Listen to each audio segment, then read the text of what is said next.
താൻ ഇവിടെയൊക്കെ കിടന്ന് കറങ്ങുന്നുണ്ടല്ലോ. ആർക്കൊപ്പം വന്നതാ? എൻ്റെ ഒരു മാമൻ ഇവിടെ കിടക്കുന്നുണ്ട് സാറേ. മാമന് കൂട്ടുവന്നതാ. എന്താ തന്റെ പേര്? പേരൊക്കെ എന്തിനാ സാറേ അറിയുന്നത്? അറിഞ്ഞോണ്ട് എന്താ കുഴപ്പം? കുഴപ്പമൊന്നുമില്ല, പക്ഷെ പറയാൻ വലിയ താല്പര്യമൊന്നുമില്ല. തന്നെ കണ്ടിട്ട് മൊത്തത്തിലൊരു വശപ്പിശകം ഉണ്ടല്ലോ. അതെന്റെ കുഴപ്പമില്ല സാറേ, എന്നെ ജനിപ്പിച്ച എന്റെ കുഴപ്പമാ. താനെന്തിനാ ഇന്നലെ കണ്ണന്റെ മുറിക്ക് മുന്നിൽ കിടന്ന് കറങ്ങിയത്? ഏത് കണ്ണന്റെ? അപ്പോ കണ്ണനെ അറിയത്തില്ലല്ലേ? എനിക്കെങ്ങനെ അറിയാനാ സാറേ? ഞാൻ അകത്തിരുന്ന് ബോറടിച്ചപ്പോ ഒന്ന് പുറത്തേക്ക് ഇറങ്ങിയതാ.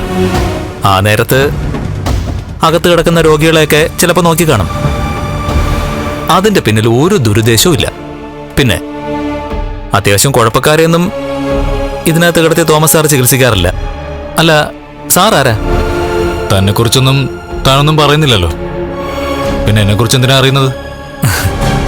എനിക്ക് അറിഞ്ഞിട്ട് വലിയ വിശേഷമൊന്നുമില്ല. പിന്നെ കാര്യമായിട്ട് വന്ന് എൻ്റെ ഡീറ്റെയിൽസ് ചോദിച്ചുകൊണ്ട് ഞാൻ തിരിച്ചു ചോദിച്ചെന്നേ ഉള്ളൂ. എന്നെപ്പറ്റി വളരെ വിശദമായിട്ട് തോമസ് സാറിന് അറിയാം. എന്തെങ്കിലും സംശയം ഉണ്ടെങ്കിൽ അദ്ദേഹത്തോട് ചോദിച്ചാൽ മതി.